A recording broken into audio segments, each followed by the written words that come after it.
Chaque jour, Charles et Carole vous présentent la leçon de l'école du sabbat.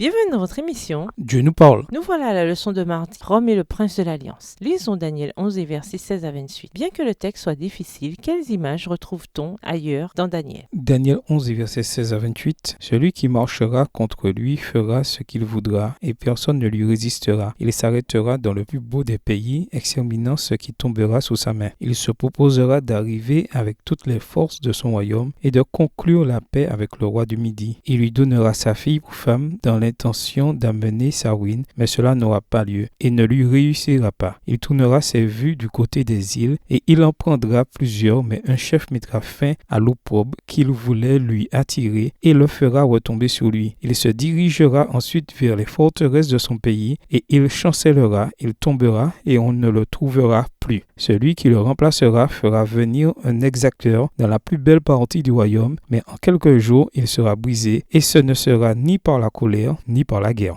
Verset 21. Un homme méprisé prendra sa place sans être revêtu de la dignité royale. Il paraîtra au milieu de la paix et s'emparera du royaume par l'intrigue. Les troupes qui se répandront comme un torrent seront submergées devant lui et anéanties, de même qu'un chef de l'alliance. Après qu'on se sera joint à lui, il usera de tromperie. Il se mettra en marche et il aura le dessus avec peu de monde. Il entrera au sein de la paix, dans les lieux les plus fertiles de la province. Il fera ce que n'avaient pas fait ses pères, ni les pères de ses pères. Il distribuera le butin, les dépouilles et les richesses. Il formera des projets contre les forteresses, et cela pendant un certain temps. À la tête d'une grande armée, il emploiera sa force et son ardeur contre le roi du Midi, et le roi du Midi s'engagera dans la guerre avec une armée nombreuse et très puissante. Mais il ne résistera pas, car on méditera contre lui de mauvais desseins. Verset 26. Ceux qui mangeront des mets de sa table causeront sa perte. Ses troupes se répandront comme un torrent et les morts tomberont en grand nombre. Les deux rois chercheront en leur cœur à faire le mal et à la même table ils parleront avec fausseté. Mais cela ne réussira pas car la fin n'arrivera qu'au temps marqué. Il retournera dans son pays avec de grandes richesses. Il sera dans son cœur hostile à l'Alliance sainte. Il agira contre elle puis retournera dans son pays. Il semble qu'une transition de pouvoir entre les rois hellénistes et la Rome païenne soit décrite dans Daniel 11 verset 16. Et celui qui sera venu contre lui fera ce qu'il voudra. Et il n'y aura personne qui lui résiste. Et il s'arrêtera dans le pays de gloire, ayant la destruction dans sa main. Dans la version Osterwald. Le pays de gloire, c'est Jérusalem, une région où Israël avait autrefois existé. Et la nouvelle puissance qui prend le contrôle de la région est la Rome païenne.